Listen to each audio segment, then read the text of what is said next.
ไม้โปรดให้อภัยพี่หน่อยนะ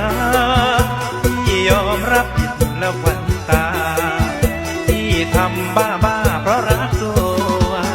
อย่าเอาจ้าพี่มากกว่าขึ้นที่มาอยากให้อภัยพอหัวแต่น้องเสียไปจนหมดความชั่วที่ทำมันจำแทงแค่เอ้ยละอย่าถือสาเรื่องเก่าแค่เอ้ยละอย่าถือสาเรื่องเก่าให้อภัยเถิดเจ้าอย่าเมาคุ้มคืนผม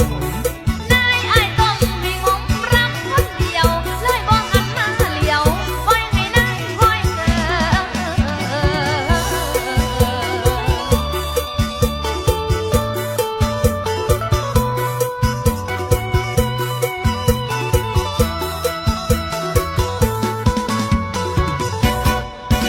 สั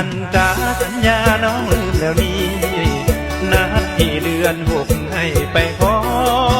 น้องสั่นทำไมจึงไม่รอเงินที่ขายปอเลยหมดไปยาวจ้าสัญญากับน้องเดือน6ฝนตกลงมาถ้าบ่ไหวคอยพี่บ่มาเจ้าช้าไปเลยตัดสินใจต้องแต่งงานน้องกาลาไว้ควันตาทุกทีน้องกาลาไว้ควันตาทุกทีให้สุขีเถิดน้องท่านชายบอกว่าอย่างให้ร้อยทั้งของแต่ความทุกข์ให้ที่ก่อทนทุกข์ก็ต่อไปเพราะนางนอน